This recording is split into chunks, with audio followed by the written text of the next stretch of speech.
Día de la Mujer y la Niña en la Ciencia. Es lo que hemos disfrutado esta semana, el 11 de febrero, y es un día para poner en valor todo lo que hemos avanzado gracias a la mujer, porque en la ciencia también se ha avanzado mucho gracias a la mujer, y lo podemos ver pues ahora mismo, por ejemplo, con el hospital de Isabel Zendal, sin ir más lejos. Isabel Zendal fue una enfermera española que ayudó a avanzar en la expedición por la vacunación, y lo podemos ver en mucho más. Lo que pasa es que el ejemplo que a la gente más le cunde es el de Marie Curie, y normalmente se habla más del marido, cuando la gran descubridora ahí fue Marie Curie. Tenemos muchas mujeres en la ciencia, algunas son naturales de Membrilla, aunque se han ido aquí al ladito, porque una doctora in pectore, es decir, le queda poquito para ser doctora, profesora en la Universidad de Santiago de Compostela y natural de Membrilla, es María Patricia Navas. María Patricia, bienvenida, ¿qué tal? ¿Cómo estás? Hola, buenas tardes. Muchísimas gracias por esta invitación y puedo estar contentísima de poder estar más cerca de mis paisanos a pesar de la distancia, ¿no? Que los kilómetros solo sean un número. Así que muchas Pues gracias sí. por esta invitación. No, no, gracias a ti por haber aceptado, porque además entiendo que la tarea que ahora mismo tienes como docente en la universidad, no sé si estás teniendo clases presenciales, clases virtuales o un poco de todo. Pues aquí le llamamos el sistema blended, que es el sistema mixto, ¿no? Dependiendo de cada centro, de cada facultad, hay un sistema, ¿no? Por ejemplo, la Facultad de Derecho, en este caso, la Universidad de Santiago de Compostela, opta más por la modalidad online y otros centros como psicología o relaciones laborales que optan más por la modalidad presencial. Entonces no nos queda nada más que adaptarnos a estas circunstancias y dar lo mejor de nosotros y de Bueno, nosotros. pues oye, que lo llevéis bien, porque lo cierto es que esto es una novedad, no estábamos acostumbrados a las clases virtuales, ya el tema de compaginarlo con otro tipo de clases se me antoja que puede ser bastante más complicado. No sé, ¿la Sí, conexión con el alumno se realiza bien? bueno, la conexión con el alumno ha perdido mucha calidad si hablamos frente de la modalidad online a la presencial, ¿no? A mí me da francamente la sensación de que estoy hablando muchas horas con una pantalla y los medios, a pesar de que los tenemos, a veces nos resistimos a utilizarlos. Hay que tener en cuenta que estamos en proceso de adaptación, todo esto nos ha venido muy nuevo a todos y a todas y bueno, pues hasta que nos acostumbremos, a pesar de que conocemos de que hay otros tipos de docencia, por ejemplo, como la UNED, que utiliza mucho la modalidad online, al resto de las personas que estábamos habituadas más a la docencia presencial nos está costando un poquito poder tener ese feeling, ¿no? Que se vive tanto en la docencia presencial. Es un paso a paso, pero un paso a paso que nunca jamás pensamos que íbamos a tener que recorrer tan rápido, porque esto nos va. Efectivamente, en tan poco Y periodo de tiempo. además, estás en una especialidad que ahora mismo se ve desbordada. O sea, yo recuerdo cuando hace algunos años se decía, las enfermedades mentales van a ser la epidemia del siglo XXI.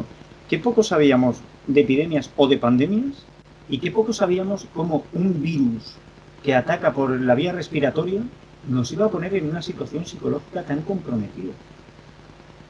Pues sí, es una situación límite, pero afortunadamente contamos muchos recursos y contamos con muchos profesionales que están dispuestos pues, para poder darnos esos recursos, ¿no? Valga la redundancia, para poder afrontar toda esta situación, ¿no? Y esperemos que entre todos pues, pueda ser un poquito más fácil de recorrer este camino que es tan complicado. Está siendo arduo. Un camino del que se ha dicho mucho, se ha dicho que no vamos a dejar a nadie atrás, que vamos a salir todos juntos, lo que no sabemos es cómo vamos a salir, ya lo iremos descubriendo, lo vamos a ver poquito a poco, pero no quiero tampoco desviarme de lo que es el origen de esta entrevista. Mujer y niña en la ciencia. ¿Qué te acercó a ti a las ciencias? Pues mira, a mí francamente me acercó a la ciencia tener una referente. Fue una docente universitaria de la Universidad de Granada, donde yo me formé, que me transmitió esta vocación, porque la sociedad necesita soluciones. Tenemos problemas, está visto, ¿no? Por ejemplo, con esto de la pandemia, ¿no? Y, y a mí me transmitió su buen hacer como profesional y además me enseñó a cómo poder hacer que los demás también lo sean. Y bueno, pues yo cuando la vi me quedé impactada y dije, pues yo quiero ser esto y ahí descubrí mi vocación, ¿no? Gracias a ella. Y concretamente hacia la psicología. Sí, ella era profesora de psicología jurídica. Mi especialidad no es psicología sanitaria, es psicología jurídica y forense. y bueno, sí que había muchas personas que necesitaban en este colectivo jurídico forense, ¿no? Sobre todo personas que están en situación de vulnerabilidad y de riesgo, los trabajos de los psicólogos, ¿no? Y ahí es donde yo descubrí esa vocación y además no solo como profesional, sino como ella explicaba en las clases, como ella, cuando había limitaciones en la práctica de aquel momento, trataba de resolverlo a través de la ciencia y yo descubrí que por ahí podría continuar después de la carrera, ¿no? Bueno, se ve que lo vives, se ve que lo tuyo es pasión, que es lo que hace falta también para una profesión de este tipo, porque además cuando la psicología se dedica al área forense, una de las cosas que tenéis que hacer la mayoría de las veces es dilucidar hasta dónde llega una mentira. No solo si se miente, porque todos mentimos, pero hasta dónde llega. Mira que es complicado eso. Pues sí, es muy complicado. En todos los testimonios que evaluamos, la credibilidad del testimonio tiene que ser una prioridad. Eso no cabe duda por el contexto en el que se pretende asimular o disimular algunas características psicológicas, ¿no? Pues ya que estamos hablando de verdades y de mentiras, dime, ¿verdad? ¿Lo tiene más complicado también en tu terreno la mujer para avanzar profesionalmente?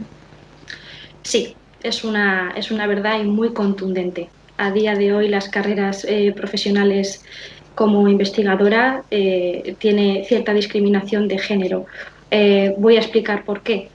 Nosotras podemos emprender una carrera investigadora, al igual que nuestros compañeros, pero llega un momento vital en el que las mujeres nos planteamos nuestra maternidad. Esa maternidad muchas veces conlleva a que si tú quieres tener excelencia académica y científica, tus recursos, tu tiempo se vea limitado porque también tienes que encargarte de la responsabilidad y el cuidado de tu familia, ¿no? Que habitualmente, aunque ese rol afortunadamente va cambiando poco a poco, todavía sigue muy anclado en que sea de la mujer, ¿no? Entonces, bueno, pues las estadísticas no lo demuestran. El 50% de las mujeres que tienen su primer hijo y se dedican a la ciencia, después del primer hijo, tienen que reducir su jornada laboral completa a una jornada laboral parcial para poder compaginar y conciliar la vida personal y profesional, frente al 20% que sucede en los hombres, ¿no? Entonces, para mí esto es una barrera clara en la carrera científica de la mujer. Sí, luego se habla de los sueldos, que efectivamente los sueldos también tenemos ahí una discriminación clara y los techos de cristal.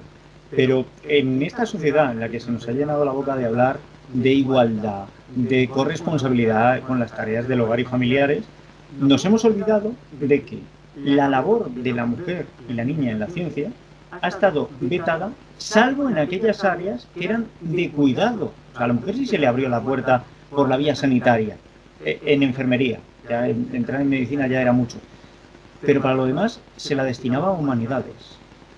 Totalmente, de hecho es un sesgo de género que a pesar de que los niños y las niñas pueden elegir libremente en qué carrera entrar, afortunadamente hay un sesgo de género todavía que es prevalente porque las chicas podemos llegar a ser pues eso, muy buenas psicólogas, muy buenas profesoras, muy buenas enfermeras, pero quizá no podemos llegar a ser tan buenas astrónomas, tan buenas físicas, tan buenas matemáticas, tan buenas químicas, no sé, todas aquellas ciencias más, ¿no?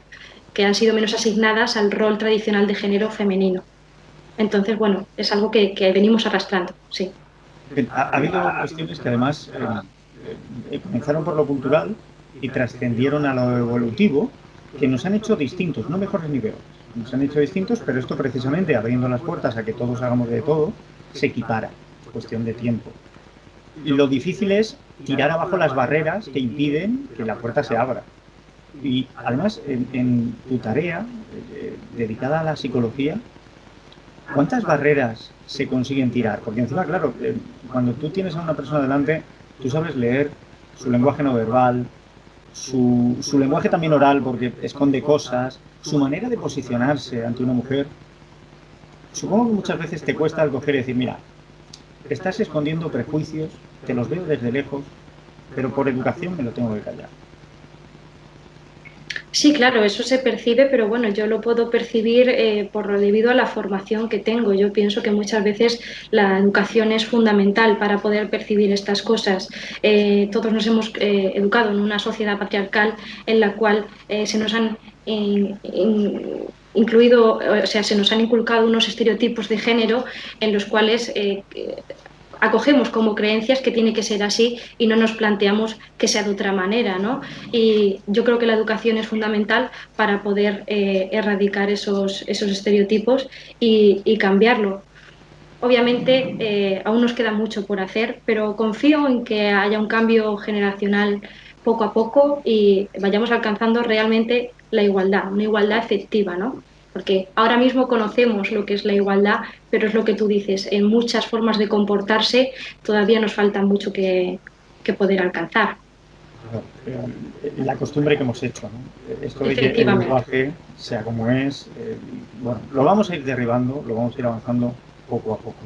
Y, María Patricia, toda la trayectoria que tú llevas desde que comenzaste a estudiar, pues eso, ciencia, psicología, en ese gran agravio que te has encontrado como mujer, ¿cuál ha sido el momento en el que de verdad has estado a punto de romper todos los papeles y decir, bueno, hasta aquí, aquí hay que levantar la voz, esto no se puede continuar de esta manera?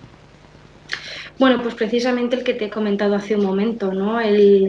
Para mí el agravio es el de poder conciliar la vida familiar y profesional.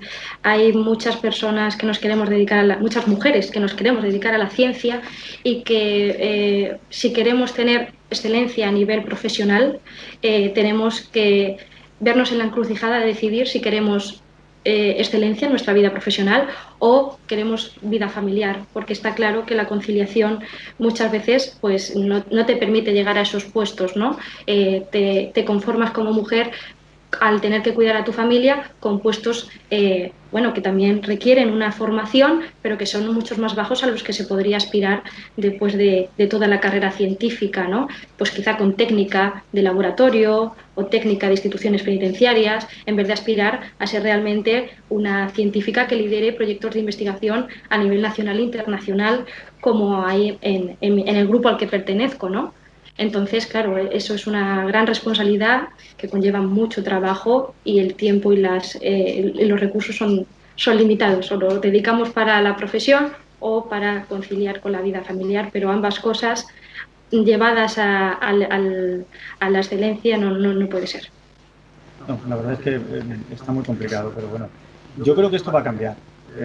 Hemos dado algunos pasos, estamos descubriendo pues, nuevas facetas de articular también la normativa laboral para que no tenga que ser siempre la mujer a la que se le ponga pues esa crucecita encima, decir, la edad que tienes, ¿tú piensas tener hijos? ¿Tú te piensas casar?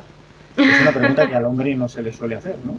Y ahora, afortunadamente, tu generación cada vez más, porque además eres muy joven, van compartiendo esas responsabilidades, vamos encontrando que hay otro entendimiento de la vida, pero todavía si un hombre dice, me tengo que quedar en casa porque hay que cuidar a los niños y mi mujer va a ir a trabajar, todavía se le mira extraño, ¿no? Todavía se le mira raro, que es una manera también de perpetuar ese dicen micromachismo, para mí es un gran machismo.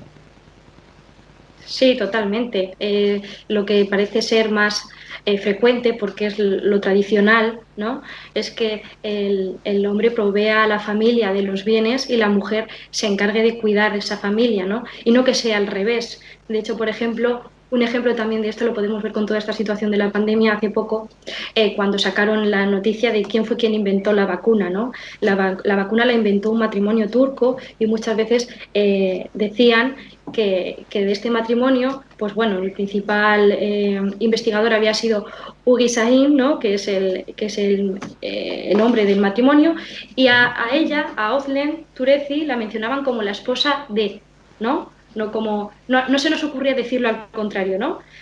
Lo ha descubierto Özlem y el marido de Özlem, ¿no? Entonces, claro, invertir un poquito esos roles de género aún es algo que todavía nos cuesta mucho. Esta semana tuve la oportunidad en la radio de hablar también del tema. Precisamente me comentaba la persona que tenía al otro lado del teléfono que había ocurrido con Marie Curie. Marie Curie, bueno, ella fue la que hizo el descubrimiento, pero a la hora de entregar el premio Nobel se le daba al marido. El marido no lo quería aceptar si no era con ella.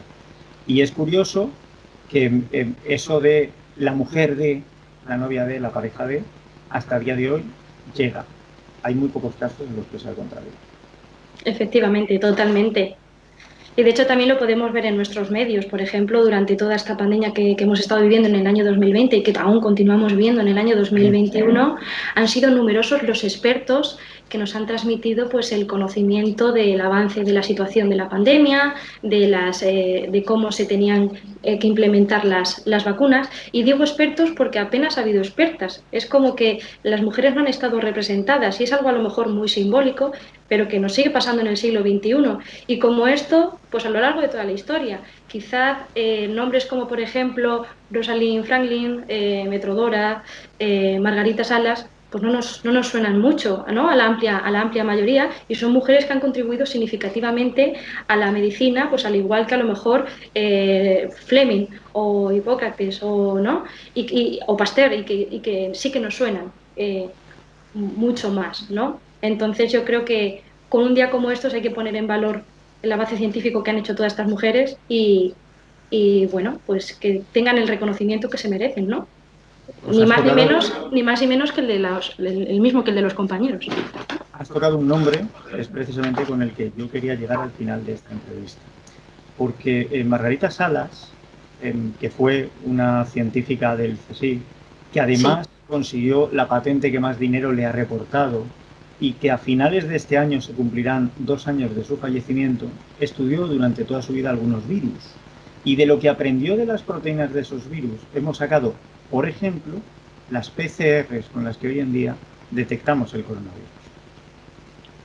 pero sin embargo no se le reconoce como tal, ¿no? Ni se permite que haya mujeres que siguen trabajando en el Consejo Superior de Investigaciones Científicas, que es el CSIC, ¿no?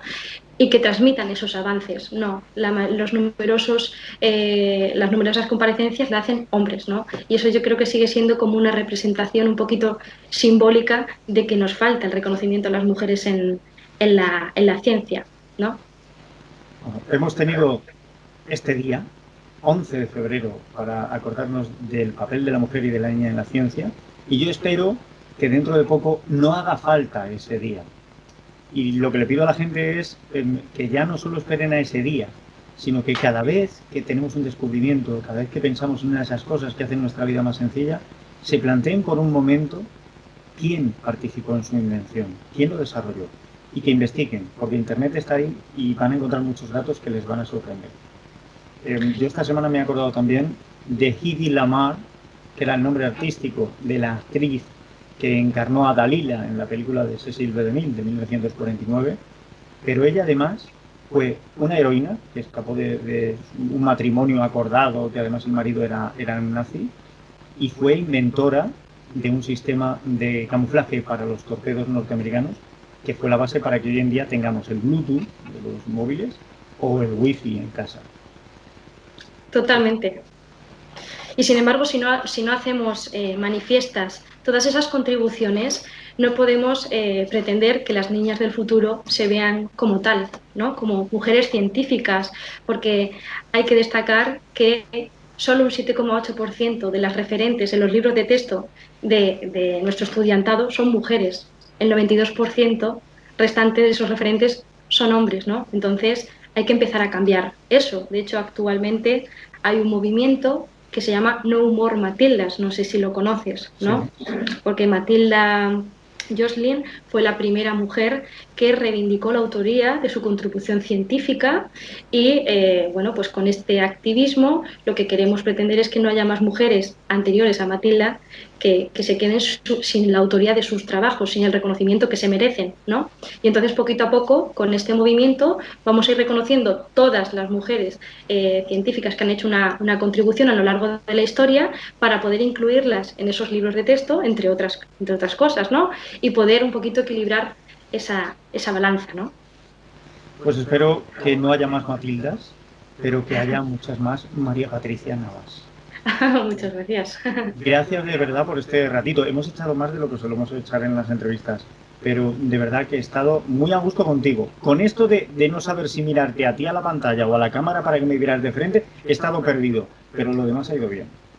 Pues por mi parte también ha sido un gusto poder conocerte, hablar un ratito y poner en valor pues, a la niña y a la mujer en la ciencia. Gracias de verdad y cuando puedas te esperamos por membrillo. Muchas gracias, espero que sea pronto, más pronto que tarde. Un abrazo. Un abrazo.